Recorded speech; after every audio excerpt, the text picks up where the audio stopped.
Hello students, हम इस lecture में डिस्कस करेंगे अपना नेक्स्ट टॉपिक। जो टॉपिक है यूनिट नंबर 2 का लास्ट टॉपिक है हेल स्टॉर्म। तो आज हम डिस्कस करेंगे हेल स्टॉर्म के बारे में, जिसको ओलावृष्टि बोला जाता है हिंदी में। अब ये ओलावृष्टि होता है, हेल जो होता है, हेल जो हमारे पास ओले जो होते हैं उनका क्या है, ये स्टॉर्म फॉर्म में आ रहा है। बहुत ही अत्यधिक क्या हो रही है, उसकी क्वांटिटी आ जा रही है। तो इसमें क्या क्या चीज़ें डिस्कशन करना है कि हमें इंट्रोडक्शन पढ़ने हैं, इसके कॉजेज के बारे में पढ़ना है कि कॉजेज क्या क्या है, फिर हमें इसके इफ़ेक्ट्स के बारे में देखना है कि इसके इफ़ेक्ट कौन कौन से होते हैं, और लास्ट हमारे पास जो टॉपिक होगा वो होगा मिटिगेशन का, कि हम इस चीज़ को मिटिगेट कैसे करेंगे, मिनिमाइज कैसे करेंगे, इसके इफ़ेक्ट को या इसको हम कंट्रोल कर सकते हैं या नहीं कर सकते, ये सारी चीज़ें हम डिस्कशन करेंगे मिटिगेशन के टॉपिक में। तो स्टार्ट करते हैं। तो सबसे पहला जो इंट्रोडक्शन मिली, hailstorm is a type of meteorological natural disaster. ये नेचुरल डिजास्टर है और उसमें से भी कौन सा है, नेचुरल का भी मेट्रोलॉजिकल डिजास्टर है। तो हमारे पास ये जब हमने टाइप ऑफ डिजास्टर पढ़ा था तो उसमें हमने देखा था कि नेचुरल डिजास्टर्स होते हैं और एक होते हैं आर्टिफिशियल या एंथ्रोपोजेनिक डिजास्टर। अब ये जो एंथ्रोपोजेनिक डिजास्टर थे उसी को हम मैन मेड डिजास्टर भी बोलते थे। अब यहाँ पे जो नेचुरल डिजास्टर है उसकी क्लासिफिकेशन की गई और ये भी किस टाइप का है, मेट्रोलॉजिकल नेचुरल डिजास्टर है। अभी किसके चलते होता है, during which hail stones means, अब इसमें क्या होगा, हेल स्टोन्स जो होते हैं, हेल स्टोन्स क्या होते हैं, ए solid precipitation in the form of ball और इरेगुलर लम्प्स ऑफ आइस। इसमें क्या होगा, इरेगुलर लम्प्स होंगे आइस के, या फिर क्या होगा इसमें फॉर्म ऑफ बॉल, इसके बॉल के फॉर्म में होता है, छोटे छोटे सॉलिड पार्ट में बॉल के रूप में होगा। और इस क्या होगा, कॉल्ड फॉल द ग्राउंड। ये क्या होगा, ऊपर से नीचे की तरफ प्रिसिपिटेट होगा, फ्री फॉल होगा, कहाँ से, जो हमारे पास क्लाउड्स होते हैं, क्लाउड से। अब hello storm with powerful winds and large hello stone can be highly damaging the plants and animal life. अगर हेल स्टॉर्म हो रहा है, और कैसा हेल स्टॉर्म कि अगर उसके साथ पावरफुल विंड्स हैं और इनके जो साइज हैं वो भी लार्ज हैं, तो ये क्या होते हैं, हाईली डैमेज करेंगे, बहुत ही ज़्यादा डैमेज करते हैं प्लांट्स को भी और साथ साथ एनिमल्स की लाइफ को भी। अगले स्लाइड में हम इसके डायग्राम देखते हैं। डायग्राम में हमें इमेज एक दिख रहा है, इमेज में ये दिख रहा है इस इमेज में कि यहाँ पे क्या हुआ है, हेल स्टॉर्म हुआ है। और हेल स्टॉर्म में जो हेल का साइज है, जो ओले का साइज है, यहाँ पे दिख रहा है कितने बड़े बड़े ओले गिरे हैं।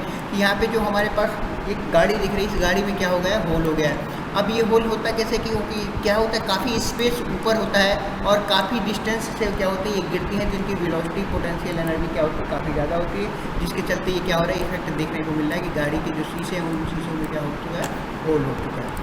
तो ये इसके इफेक्ट है। अगले इमेज में हमें ये दिख रहा है कि यहाँ पे भी ओलावृष्टि में क्या हो रहा है, हमारे पास हेल स्टॉर्म तो आया, साथ ही साथ इसके साथ क्या है, यहाँ पे जो विंड है, इस केस में जो यहाँ पे हम विंड की बात करेंगे कि यहाँ पे जो विंड है वो विंड की स्पीड क्या थी, हेल स्टॉर्म में बहुत ही ज़्यादा थी, जिसके चलते यहाँ पे जो हमारे पास पेड़ दिख रहे हैं वो पेड़ क्या हो रहे हैं, टूट चुके हैं, टूट जाते हैं। तो ये इसके इफेक्ट देखने को मिले। नॉर्मल जो हमारे पास इफेक्ट देखने को मिलते हैं कि ये हमारे पास ओले क्या दिख रहे हैं कि पूरी की पूरी रोड पे क्या दिख रही है, पूरा का पूरा ओला बिछ पड़ा है, पूरा का पूरा ओले की जो टेंडेंसी है वो बहुत ही ज़्यादा इंटेंसिटी की पड़ी है। तो ये तो हमारे पास हेल क्या होता है, हेल को ओला बोलते हैं, और हेल का जो स्टॉर्म आ जाएगा तो उसको क्या बोलते हैं, हेल स्टॉर्म बोलते हैं। नेक्स्ट हम हेल स्टॉर्म के कॉजेज के बारे में देखते हैं कि कॉजेज क्या क्या है हेल स्टॉर्म के। तो hello storm form with in unusually unstable air mass. इसमें क्या होता है कि अनयूजुअली होता है, अनस्टेबल एयर मास क्या होता है, एयर मास मीन्स एयर की जो स्पीड होती है, एयर की क्वांटिटी होती है, वो क्या होती है, मास में कैलकुलेट की जाती है। तो इसकी जो मास होगा जो एयर का, वो क्या होगा, कि हाई स्पीड से चल रहा है, एयर की कुछ ना कुछ हमारे पास मास होगा और हाई स्पीड से चलता है, तो जिसके चलते क्या करेगा, ये अनस्टेबल सिचुएशन क्रिएट कर देता है हेल की। That is air mass in which the temperature fall of with height is much greater than normal temperature. तो जो हमारे पास टेम्परेचर क्या होगा, वहाँ पे फॉल ऑफ हो जाएगा। फॉल ऑफ मीन्स काफ़ी नीचे गिर जाएगा टेम्परेचर किस चीज़ का, जो वहाँ पे हमारे पास एयर मास है, जो वहाँ पे एयर प्रेजेंट है, उसका टेम्परेचर बहुत ही फॉल ऑफ हो जाएगा, नीचे हो जाएगा as compare to normal temperature. तो हमारे पास नॉर्मल टेम्परेचर के कंपेरेटिव में क्या होगा, कम हो जाएगा। तो वहाँ पे जितने भी एयर थी वो किस में कन्वर्ट हो जाएगी, जो आइस में कन्वर्ट होती है। अब जो अनस्टेबल एयर होता है, it is necessary to produce a large updraft speed. यहाँ पे हमने देखा था कि ओले में क्या क्या करता है, लो नीचे की तरफ डाउन ड्राफ्ट आता है, यहाँ पे क्या कर रहा है, अप ड्राफ्ट स्पीड आ रही है, ऊपर की तरफ उठ रहा है, किसपे, अनस्टेबल एयर। अनस्टेबल एयर हमने प्रीवियस क्लासों में डिस्कस किया था कि अगर अर्थ के सरफेस की बात करें तो सरफेस जब हीट होता है तो इसके आसपास से क्या होती है, जो एयर होती है ऊपर की तरफ क्या करती है, मूव करती है।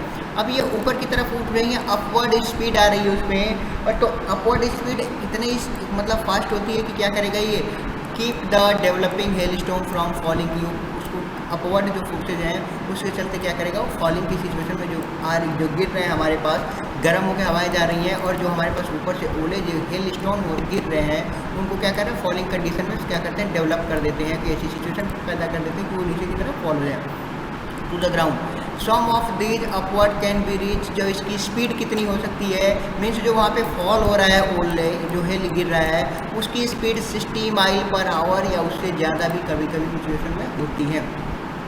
Next point, in the hell storm small ice particle that form above the freezing level, जो ऑलरेडी हमने लास्ट क्लास में डिस्कस किया था थंडर स्टॉर्म में या लाइटनिंग में, कि जो हमारे पास क्या होते हैं, एक हाई एल्टीट्यूड पे फॉर्म होते हैं, जो हमारे पास क्या होता है कि अभी हमने डिस्कस ये किया था कि वहाँ पे की सिचुएशन कैसी होती है, क्या क्या चीज़ें फॉर्म होती है, ग्राउंड से जैसे ही क्या हुआ ऊपर हुआ, ये क्या हुआ कि जो हॉट एयर थी वो ऊपर जाके क्या होगी, कंडेंस होगी, कंडेंस होने के बाद नीचे से हॉट एयर कंटिन्यूस जाएगी तो एक हमारे पास क्या हो जाएगा, क्लाउड का एक लेयर आ जाएगा। अब इस क्लाउड के लेयर पे क्लाउड के लेयर में जो ऊपर वाली क्लाउड होगी उसका टेम्परेचर बहुत ही कम होगा और नीचे वाली क्लाउड का टेम्परेचर ज़्यादा होगा। जैसे ही ऊपर वाला टेम्परेचर जो हमारे पास फ्रीजिंग टेम्परेचर है उससे कम हुआ तो ये क्या हो जाएगा, जो भी हमारे पास एटमॉस्फेयर में वाटर वेपर थे वो किस में कन्वर्ट हो जाएंगे, वो आइस में कन्वर्ट हो जाएंगे। तो सेम चीज़ें हैं कि स्मॉल जो आइस पार्टिकल थे जो कहाँ थे, फ्रीजिंग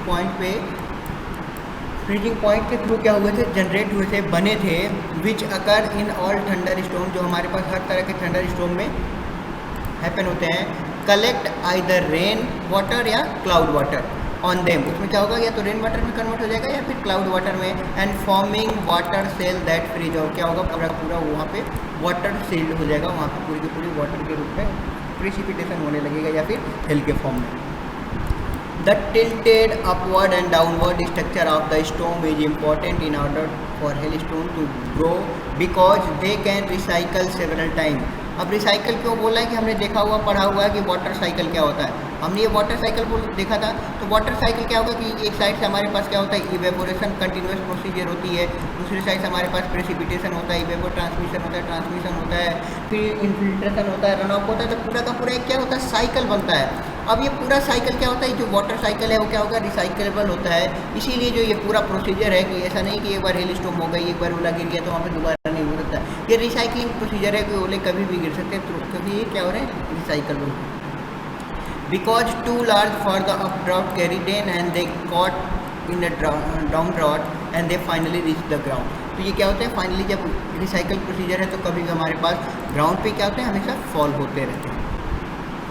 अब इसके इफ़ेक्ट की बात करें, यहाँ पे जो इफ़ेक्ट की बात करें कि कौन कौन से इफ़ेक्ट होते हैं हमारे पास हेल स्टॉर्म के, तो सबसे पहला हमारे पास इफेक्ट देखने को मिला है कि हैजार्डस फॉर एयरक्राफ्ट्स। किसकी बात हो रही है अभी यहाँ पे हम एयरक्राफ्ट्स की बात कर रहे हैं। एयरक्राफ्ट के लिए क्या है, ये बहुत ही हैजार्डस सिचुएशन पैदा कर देता है। कैसे, हमें पता है ओलावृष्टि, अभी हमने इमेज देखा था, इमेज दोबारा मैं दिखा दे रहा हूँ। इमेज में हमने क्या देखा था, इमेज में हमने ये देखा था, जो फर्स्ट इमेज हमारे पास था उस इमेज में हमें ये शो हो रहा था यहाँ पे कि ये जो हमारे पास इसका इफेक्ट देखने को मिल रहा है कि क्या दिख रहा है कि जो हमारे पास व्हीकल्स है उस व्हीकल में इसकी टेंडेंसी इतनी है कि क्या करते हैं, उसमें होल क्रिएट कर दे रहा है, उसमें गैप बना दे रहे हैं। और ये सारी चीज़ें क्यों क्रिएट हो रही है, क्योंकि यहाँ पे क्या हो रही है, सारी चीज़ें इनकी स्पीड बहुत ज़्यादा थी, हाई एल्टीट्यूड से गिरते हैं, जिसके चलते क्या करते हैं, ये वहाँ पे उनमें डैमेज क्रिएट कर दे रहा है। सेम चीज़ें कि किसके लिए हैजार्डस की बात हो रही है अभी, एयरक्राफ्ट की। एयरक्राफ्ट क्या होते हैं, हवाई प्लेन्स, हवाई जहाज होते हैं, डिफरेंट टाइप के क्राफ्ट होते हैं। अब इसमें कैसे क्रिएट करेगा कि hello storm is extremely hazards, किसके लिए, एयरक्राफ्ट के लिए, which can be serious damage if cot in the middle. Means अगर हमारे पास प्लेन कोई उड़ रहा है और उनके मिडल में ही कहीं हमारे पास हेल स्टॉर्म मिल गया तो पूरी तरह से उसको क्या कर देगा, हेल स्टॉर्म जो है, ओलावृष्टि जो है, हेल जो है, ओला है, वो एयरक्राफ्ट को क्या करेगा, फाइनली डैमेज कर देगा। Flight can also suffer damage upon landing on runway.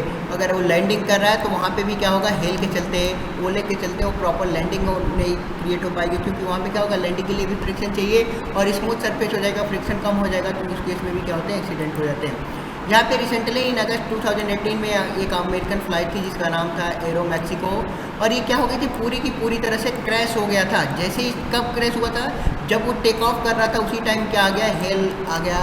ये मैक्सिको सिटी के में था, मैक्सिको सिटी का है, यूएसए में है, American United state of America में।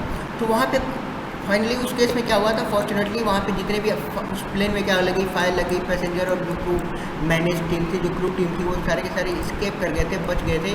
लेकिन यहाँ में ये देखना है कि ये क्या इफेक्ट क्या डाला था, पूरा का पूरा प्लेन को ही क्या हो गया था, क्रैश हो गया था। ये किसकी वजह से हुआ, हेल स्टॉर्म की वजह से। तो पहला इफेक्ट। दूसरा ये दिख रहा है कि हैजार्डस फॉर ड्राइविंग, ये सिर्फ प्लेन की बात नहीं हो रही है, हेल नॉट इज ओनली हम फॉर, ये केवल एयरक्राफ्ट को स्काई में नहीं, बल्कि जो हमारे पास व्हीकल्स हैं, जितने भी हमारे पास ऑटोमोबाइल व्हीकल हैं जो रोड पे मूव कर रहे हैं, उनके लिए भी क्या है, डैमेज था। हमने डायग्राम में भी, हमने इमेज में भी देखा था, व्हीकल डैमेज हुआ था। साथ ही साथ कि अगर वो क्या हो रहा है, ड्राइविंग में है कि अगर वो चल रहे हैं तो हेल स्टॉर्म क्या कर देगा, रोड और व्हीकल के टायर्स के बीच में लगने वाले फ्रिक्शन को कम कर देगा, और उसकी क्या होगी, पहली चीज़ तो उसकी विजिबिलिटी कम हो जाएगी। अगर लगातार वहाँ से ओले गिर रहे हैं तो हमारे पास जो सामने तक विजिबिलिटी होती है, वो विजिबिलिटी क्या हो जाएगी, कम हो जाएगी। साथ ही फ्रिक्शन कम हो गया, उस केस में क्या होता है, बहुत ही डेंजरस या एक्सट्रीमली डेंजरस एक्सीडेंट होने के चांसेस बढ़ जाते हैं। नेक्स्ट है कि हेल स्टॉर्म क्या कर सकता है, प्रॉपर्टी को डैमेज कर देता है। अब प्रॉपर्टी को डैमेज कैसे करेंगे, कि हमारे पास ये पता है कि इनकी जो स्पीड होती है, हाई स्पीड के साथ, हाई एल्टीट्यूड के साथ, हाई एल्टीट्यूड मीन्स बहुत ही ऊंचाई से क्या होते हैं, फ्री फॉल होते हैं। अब हमारे पास क्या है, हमारे पास पोटेंशियल एनर्जी क्या होती है, mgh, ये सबको पता है। mg क्या हो गई, ये तो उसका हो गया, वेट हो गया, W = अब यहाँ पे ये वेट है और ये यहाँ पे तो m मास है और g क्या है, ग्रेविटी है, और मास और ग्रेविटी मिलने के बाद क्या बनता है, उसका वेट बनता है। अब जो वेट है, वेट में क्या हो रहा है, हाइट का मल्टीप्लिकेशन हो रहा है उसकी क्या है, पोटेंशियल एनर्जी पे। अब पोटेंशियल एनर्जी मीन्स हाइट जितनी ज़्यादा होगी उसकी पोटेंशियल एनर्जी उतनी ही ज़्यादा होगी। तो जितनी हाई एल्टीट्यूड से गिरेगा वो क्या करेगा, हाईली डिस्ट्रक्टिव होगा, हाईली उसको डैमेज करेगा। साथ ही साथ हाइट भी बहुत ज़्यादा होती है और स्पीड भी बहुत ज़्यादा होता है, तो जिसके चलते क्या होता है, they can easily penetrate through the glass roof structure. अगर कहीं ग्लास का स्ट्रक्चर है उसको भी क्या करते हैं, ये पूरी की पूरी तरह से पेनेट्रेट कर देते हैं, तोड़ देते हैं। साथ ही जितने भी हमारे पास स्काई लाइट्स होते हैं, जो बड़े बड़े हमारे पास लाइट्स लगे होते हैं, उनको भी क्या करेंगे, ये ब्रेक कर देते हैं।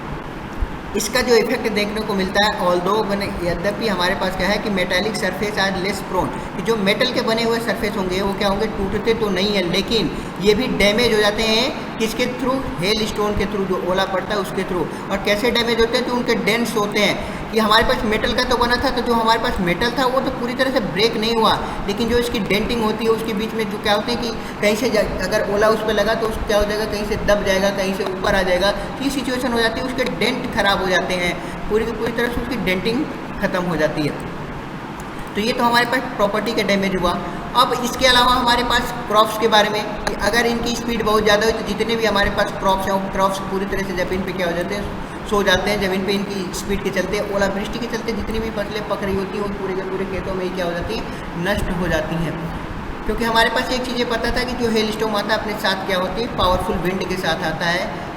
तो पावरफुल विंड होगी जिसके चलते पूरा का पूरा फार्मर जो क्या करते हैं, सफ़र करते हैं हैवी लॉसेस के बारे में। हेल स्टॉर्म के चलते क्या होता है, पीपल के साथ साथ एनिमल्स की भी क्या हो सकती है, किल कर देते हैं, मीन्स डेथ हो जाती है।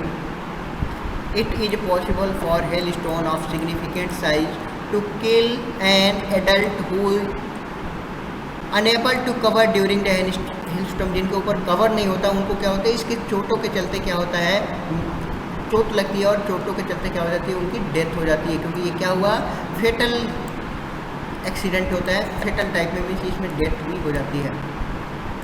It is believed that about 200 to 600 nomad of tribe died in Roopkund. जो हमारे पास उत्तराखंड की ज़मीन है वहाँ पे ट्राइब क्या होती है, एक जनजाति, ट्राइब मीन्स जनजाति। वहाँ पे जो 200 से 600 की जो हमारे पास नौबर्ड ट्राइब होती है, नौबर्ड एक टाइप की जाति है, प्रजाति है लोगों की, तो उसमें क्या हुआ, 200 से 600 लोग क्या होते हैं, डाइड हो गए थे एक बार हेल स्टॉर्म में। और यहाँ पे मीन्स यहाँ पे दिख रहा है कि उसमें क्या होता है, क्यों हो गए थे, क्योंकि उनको शेल्टर नहीं मिला था, प्रोवाइड हुआ था। शेल्टर मीन्स उनके पास रहने के लिए घर नहीं था, जिनके लिए क्या हो गए थे, वहाँ पे उनकी मौत हुई थी। अब हम आगे डिस्कशन करते हैं कि मिटिगेशन या मिनिमाइज करने के रीजन को, कि क्या क्या हम स्टेप हमारे पास मिटिगेशन के बहुत सारे स्टेप हो सकते हैं। एक तो प्री स्टेप हो सकता है हमारे पास, ड्यूरिंग हेल स्टॉर्म हो सकता है, और फिर हमारे आफ्टर हेल स्टॉर्म। तो सबसे पहली चीज़ हम ये क्या कर सकते हैं उसमें, कि हम इंस्पेक्शन कर सकते हैं टाइम टू टाइम किसके, और अपने रूफ को, और अगर कहीं उसमें दिक्कतें आ रही हैं तो हम उसको क्या करें, मेंटेन करें। क्योंकि अगर हमारे पास शेल्टर प्रोवाइडेड है, हमारे पास सर के ऊपर छत है, तो जो हेल स्टॉर्म का इफेक्ट है सबसे पहले वहाँ पे क्या हो जाएगा, मिनिमाइज हो जाएगा, कि उस समय इसका इफेक्ट नहीं पड़ेगा। तो हमें इसके लिए क्या करना चाहिए कि अपने जो हमारे ऊपर जो रूफ है उसको क्या करना चाहिए, इंस्पेक्ट करना चाहिए, मीन्स टाइम टू टाइम जाके उनका इंस्पेक्शन करना चाहिए, जांच करनी चाहिए, और रिक्वायरमेंट के अनुसार हमें क्या करना होगा, मेंटेन करना होगा, कि अगर क्रैक्स डेवलप हो रहा है तो उसको फिल करें, उसको कैसे कैसे कन्वर्ट करना है। नेक्स्ट हमारे पास कीप योर ट्रीज एंड जो हमारे पास सबरीज होती हैं वेल ट्रिम्ड के मीन प्रॉपर कटाई छटाई करके रखें किसके, आसपास की जितनी भी हमारे पास ट्रीज हैं। क्योंकि ट्रीज में क्या होता है कि जब हाई स्पीड से हेल स्टॉर्म आएगा तो हाई स्पीड में विंड भी आती है, विंड जो होगी, विंड के चलते क्या होगा, पेड़ के टूट के गिरने के चांसेस होते हैं। तो हम पहले उसको क्या करें, ट्रिम करके रखें, उनकी जो डालियाँ होती हैं उनको प्रॉपर कटिंग करके रखे हुए हैं, जिसके चलते क्या हो जाएगा, इसके इफेक्ट को मिनिमाइज किया जा सकता है। नेक्स्ट है properly maintain your outdoor area and avoid potentially dangerous material, के हमारे पास घर के बाहर जितनी भी चीज़ें हैं उसको, उसमें क्या है कि हमारे पास डेंजरस मटेरियल ना रखी जाए, वहाँ पे जितने भी हमारे घर के आउटडोर एरियाज हैं उनको प्रॉपर साफ़ सफाई से रखें, ताकि ओलावृष्टि हो तो वो उसका इफेक्ट मिनिमाइज हो सके।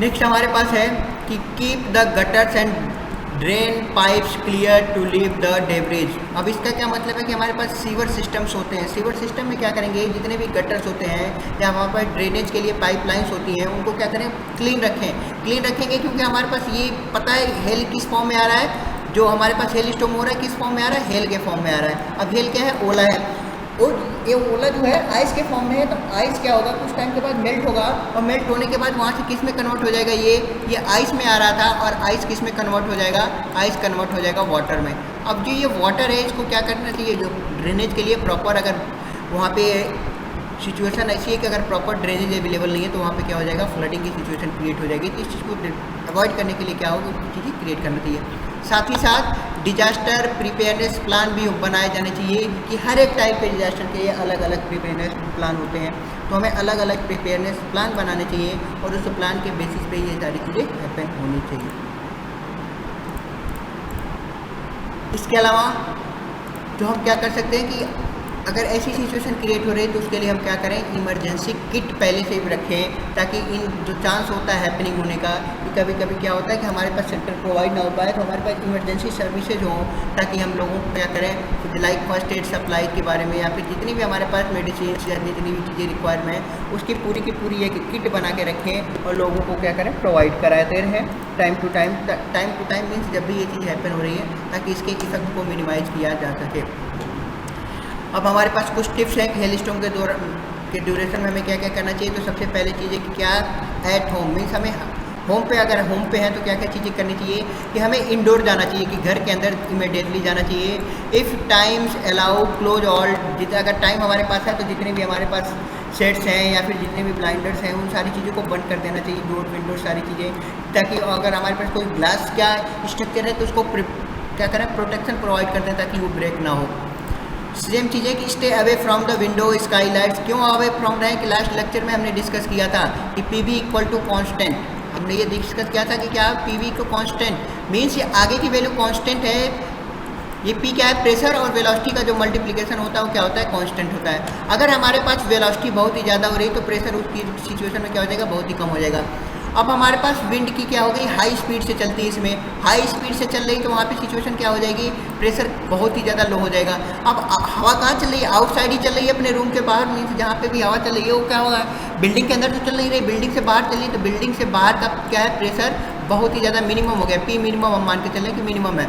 लेकिन अगर बिल्डिंग के अंदर के हमारे पास क्या है, प्रेशर क्या है, मैक्सिमम है, एज कम्पेयर टू इसके क्या है, मैक्सिमम है।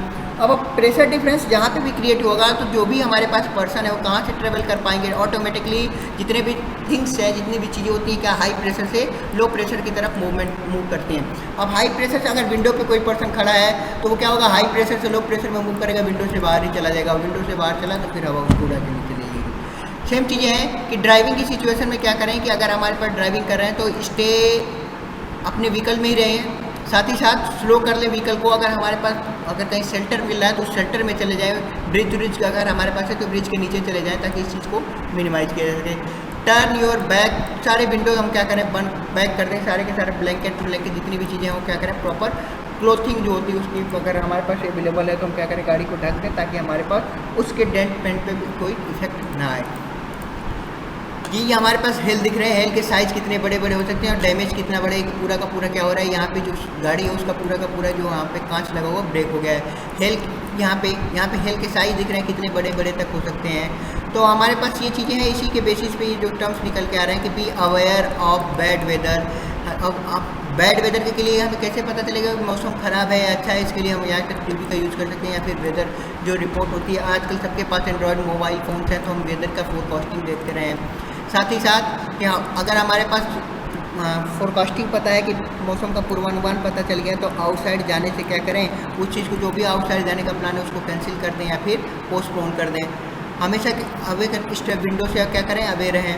Take care immediately once hailstorm, car provide shelter, जितने भी हैं सारी की सारी चीज़ें क्या होना चाहिए शेल्टर प्रोवाइड करें। अगर कोई ओपन प्लेस में है तो क्या करें पूरी की पूरी तरह से ब्लैंकेट से कवर रखें अपने हेड को, अपने शरीर को, पूरी की पूरी बॉडी को, ताकि इसके इफेक्ट को मिनिमाइज किया जा सके। तो ये था आज का टॉपिक हेल स्टॉर्म में। इसके हमने डिफरेंट अप्रोचेज देखे कि हमारे पास इंट्रोडक्शन क्या होता है और डिफरेंट चीज़ें मिनिमाइज करने के इफेक्ट। तो ये तो हमारे पास लास्ट टॉपिक था सेकेंड यूनिट का। अब हम अगली क्लास से थर्ड यूनिट का स्टार्टिंग करेंगे। Thank you class.